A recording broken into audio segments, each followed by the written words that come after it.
फैसला आ जाएगा कि इसको तोड़ दिया जाए और दूसरा मंदिर बना दिया जाए। Is it possible? Amitabh ji, क्यों नहीं पॉसिबल? क्यों पॉसिबल नहीं है? क्या समस्या है? क्या क्यों नहीं बात कर रहे हैं पॉसिबल? आप? अरे क्या बात कर रहे हैं आप? कोई बात, ये जो सुन रहे हैं वही बात कर रहे हैं। बकवास कर रहे हैं। इनकी परेशानी ये है कि इनको बाबर से नफरत है। इनको बाबर से नफरत है तो मोहब्बत हमको भी नहीं है, लेकिन हमको मोहब्बत बाबरी मस्जिद से है। देखिए, इनको नफरत औरंगजेब से है, हमको मोहब्बत ईदगाह से है। उन्होंने कहा था कि अगर बाबरी मस्जिद के उसको बदलने की कोशिश हुई तो खून की नदियां बह जाएंगी, हिंदुस्तान का मुसलमान हाथ में।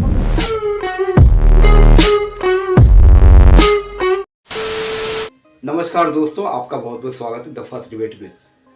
अयोध्या मामले में भले ही बहुत देर हुई दोस्तों, लेकिन अब ऐसा नहीं होगा, क्योंकि अब ज्ञानवापी मुद्दा और जो आने वाला मथुरा जन्मभूमि है, कृष्ण जन्मभूमि है, उसका मैटर जल्दी सॉल्व होगा। क्यों? क्योंकि इलाहाबाद हाई कोर्ट ने ये वाराणसी जिला स्तरीय कोर्ट जो होते हैं उनको ये आदेश दिया है कि 6 महीने के भीतर भीतर इन सब मामलों का निपटारा हो जाना चाहिए।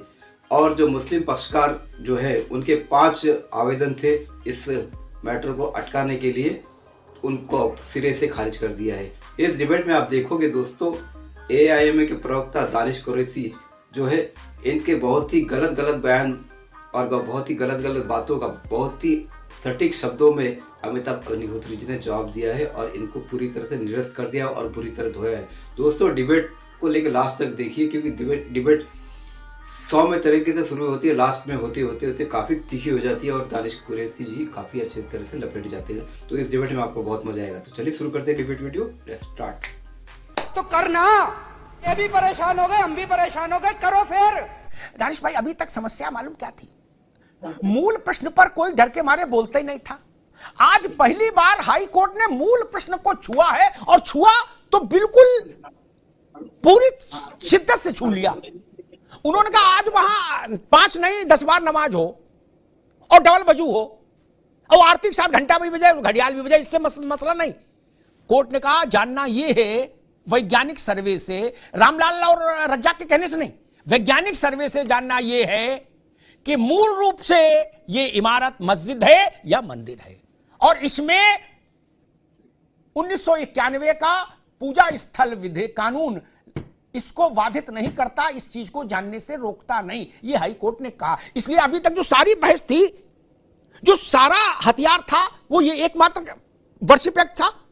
कोर्ट ने कहा उसका यहां लेना देना नहीं, ये तय होना है कि मूल प्रकृति क्या है धार्मिक स्थान की।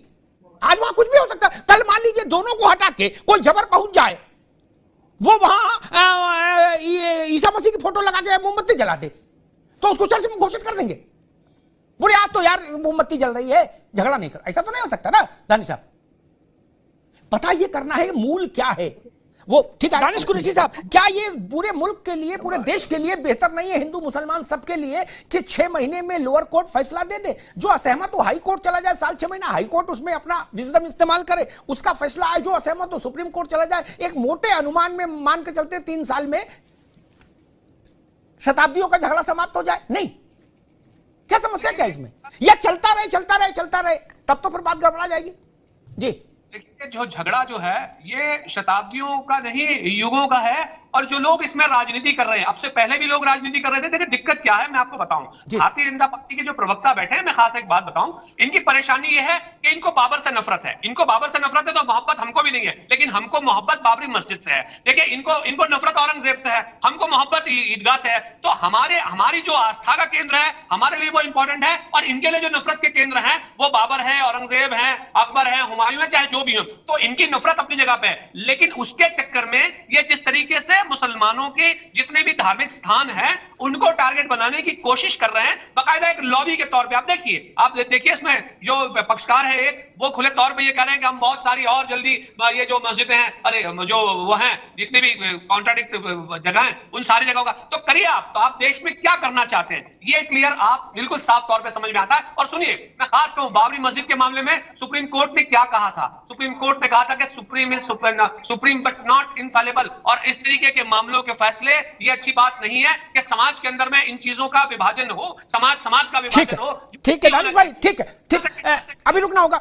जब विवाद होता है किसी संतान को लेकर, ठीक, तो अदालत क्या कहती है कि ना इनकी मानो ना इनकी मानो, DNA करा लो, ये कहती है ना। और फिर किसी एक के गाल पे तो तमाचा पड़ ही जाता है DNA की रिपोर्ट आने के बाद।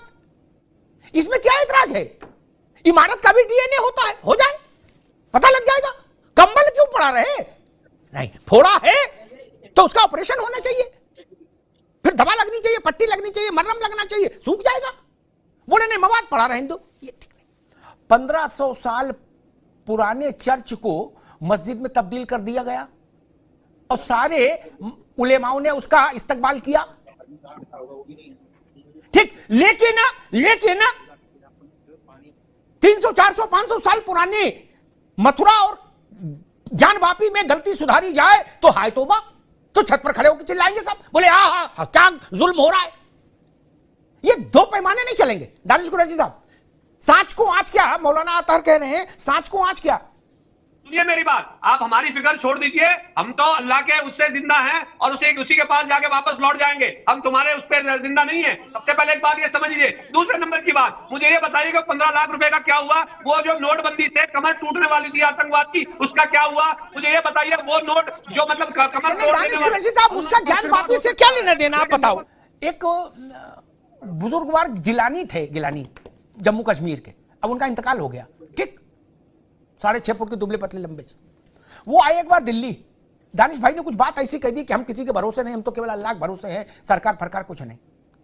तो उनने इनसे भी बड़ा भाषण दिया, दानिश भाई से भी बड़ा। क्या वो कुत्ता गधा जाने क्या क्या बोलने लगे थे बौखला के। मैं भी गलती से था वहां, पहचान छुपा गया था सुनने। अब बोले हिंदुस्तान मेरी जूती की नोक पर, हिंदुस्तान का आईन मेरे जूती की नोक पर। मैं उन्हें कहा बाद में जब निकलेंगे तो उनका जूता देखूंगा, कितना बड़ा जूता है जिसकी नोक पर सब आ गए हैं। जिलानी इतने बड़े तो लगते नहीं, खत। बाद मैंने पता कराया, वो विधायक रहे थे एक बार जम्मू कश्मीर में, मौलाना साहब, उसकी पेंशन ट्रेजरी से ले रहे थे हर महीने। भगवान अल्लाह का फजल, क्या पेंशन ले रहे थे और गजल गा रहे थे, ठीक। भारत सरकार के पैसे से मिलने वाली सिक्योरिटी का आनंद ले रहे थे, हैं, और इंडियन पासपोर्ट पर घूम रहे थे और कह रहे थे मेरे जूती पे है। ये भाषा ठीक नहीं। अतर साहब, नहीं, मुशर्रफ आए थे तो पाकिस्तान हाई कमीशन में जिलानी साहब के इस्तकबाल का एक फंक्शन हुआ, मौलाना साहब जी, मैं भी गया जी। तो जब वो गाड़ी से उतरे तो मुशर्रफ ने उनका इस्तकबाल किया। इसका मतलब उनका ओहदा तो बड़ा था ही, हुर्रियत कॉन्फ्रेंस के चेयरमैन थे भैया। तो उन्होंने मुशर्रफ के दोनों गाल ऐसे थपथपाए जैसे माँ या बाप बच्चे को पुचकारता है, और फिर उनका माथा चूमा। जो ये कह रहे थे 2 दिन पहले कि हिंदुस्तान मेरी जूती पर, क्या वो मुशर्रफ का माथा चूम रहे थे और पेंशन यहां से ले रहे थे। ये नहीं चलेगा भैया, अच्छा लगे चल बुरा है। हरगिज़ नहीं है, हरगिज़ नहीं चल सकता है ये दोहरा मेयार। पेंशन बंद करो, 20 लाठी मारो, जेल में डालो। अजब ड्रामा है। ऐसों के साथ तो कड़ी से कड़ी सख्त कार्रवाई होना चाहिए। और दानिश कुरैशी जी वो दिल्ली में जब आते थे, हिलानी सुन लो मेरी बात, तो दिल्ली पुलिस उनको एस्कॉर्ट करती थी। ऐसा देश कहां पाओगे मित्र? आप जवाब भी सुनिए। बात आज यहाँ ये जो ऑर्डर आया उस पे हो रही है, गिलानी पे नहीं हो रही। और ये भाई साहब जो बड़ी बड़ी बातें कर रहे हैं, ये तो जानते ही नहीं कि गिलानी कौन था, ये जानते ही नहीं है, और आप इतनी बड़ी बड़ी बातें सुनाते हैं उनको। अब तो इस बात का हो रहा है। नहीं, आपने कहा कि हमको लिस्ट भेजो बेरोजगार रोजगार दूतों को दिए, कहा ना, तो मैंने सिर्फ फिर आपने ये भी कहा हम किसी के भरोसे नहीं है मुसलमान, हम अल्लाह के भरोसे हैं। हम अल्लाह में यकीन रखते हैं, हमने ये नहीं, हमने भरोसे है, क्या आईन को ठीक नहीं है, हमने मुल्क के आईन को नहीं कहा, बात को दोहराइए। दानिश ठीक है। क्या बेहतर और अच्छा नहीं हो?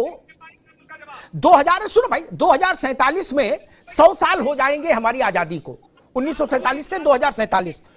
तब तक हम ये जो 3 विवाद हैं, एक तो निपट ही गया, अयोध्या, काशी और मथुरा और है, इन तीनों विवादों से मुक्त होकर 100 वर्ष बाद जब भारत नए युग में प्रवेश करे तो इन विवादों को पीछे छोड़ जाए। दानिश कुरैशी साहब,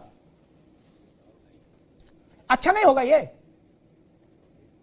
बहुत ढोलिए विवाद, अब विवाद को खत्म करने का अवसर समय आ गया है।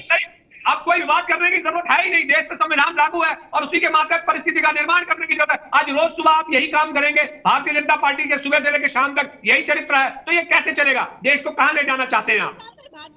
नहीं तो देश भैया AIMI के हिसाब से भी तो देश नहीं चल सकता ना। आपको कितना वोट मिला और उनको कितना वोट मिला? देश तो संविधान से चलेगा जब कानून लागू है। ना एक मिनट दानिश कुरैशी, आपको कितना वोट मिला और उनके साथ कितना जन्मा था ये तो देखो। मुझे ये बताइए, अरे मुझे ये बताइए, किसी बात कर रहे हो आप? लोकतंत्र में जनता किसके साथ है ये महत्वपूर्ण है, इसलिए आप ये ना कहो कि भारतीय जनता पार्टी क्या कर रही है। में आ गया, उसके बाद क्या बाबरी मस्जिद की तरह ये फैसला आ जाएगा कि इसको तोड़ दिया जाए और दूसरा मंदिर बना दिया जाए? Is it possible Amitabh ji? क्यों नहीं पॉसिबल? क्यों पॉसिबल नहीं है? क्या समस्या है? क्या क्यों नहीं बात कर रहे हैं पॉसिबल? आप? अरे क्या बात कर रहे हैं आप? कोई बात, ये जो सुन रहे हैं वही बात कर रहे हैं। बकवास कर रहे हैं आप। फिर क्या होगा अगर ऐसा फैसला आ जाएगा तो क्या होगा? तो आप रुकिए दानिश कुरैशी, रुकिए। मुझे याद है अतहर साहब शहाबुद्दीन थे, अब उनको अल्लाह जन्नत बख्शे, बहुत बड़े नेता थे, और वो तो आईएफएस भी रहे थे, हैं, पढ़े लिखे भी थे। आपका आजकल के लोग तो पढ़े लिखे नहीं। उन्होंने कहा था कि अगर बाबरी मस्जिद के उसको बदलने की कोशिश हुई तो खून की नदियां बह जाएंगी, हिंदुस्तान का मुसलमान हाथ में बंदूक उठा लेगा। क्या कहीं कोई बंदूक किसी ने नहीं उठाई? ना इधर वालों ने ना उधर वालों ने। मस्जिद के लिए भी जमीन दी गई, मंदिर के लिए भी जमीन हुई, बात खत्म हो गई। नहीं, दानिश कुरैशी कह रहे हैं कि ऐसा हो सकता है क्या? क्या बात कर रहे हो? अरे क्या बात कर रहे हैं भाई? अयोध्या पर फैसला नहीं आया था तब भी आप यही कहते थे कि ऐसा हो सकता है क्या? वैसे ही हुआ। इनके हाथ में सोने का लोटा दिया ना, फिर भी इन्होंने सिर्फ भीख ही मांगना है। ये भगवान क्या जुल्म है। मजा आया। तो दोस्तों डिबेट हो गई पूरी, वीडियो हो गई खत्म। उम्मीद करता हूँ दोस्तों ये डिबेट वीडियो आपको पसंद आई होगी। दोस्तों मैं इसी तरह का कंटेंट खासकर अमिताभ अग्निहोत्री जी का मैं काफ़ी बड़ा फ़ैन हूँ और उनकी वीडियो बनाना पसंद करता हूँ। और भी वीडियो बना सकता हूँ, लेकिन दोस्तों मेरी प्रायोरिटी हमेशा अमिताभ अग्निहोत्री जी की वीडियो ही रहती है, क्योंकि मैं, आप समझ गए होंगे, बोलने की जरूरत नहीं, मैं सबसे बड़ा फ़ैन शायद उनका ही हूँ, क्योंकि उनको देखते ही पता नहीं क्या मोटिवेशन मिलता है कि मैं भी ऐसा बनूँ। लेकिन मैं ऐसा बन नहीं सकता उनके जितना, उनकी तो मैं पैर की धूल भी नहीं हूँ। तो दोस्तों उम्मीद करता हूँ अगर आप भी अमिताभ अग्निहोत्री जी के फैन हैं, उनका वीडियो देखना पसंद करते हैं और ये वीडियो आपको पसंद आई होगी, मेरा काम, ये कंटेंट पसंद आया होगा, तो चैनल सब्सक्राइब करते जरूर जाएंगे। मिलता हूँ आपसे अगले वीडियो में, तब तक के लिए जय हिंद, वंदे मातरम।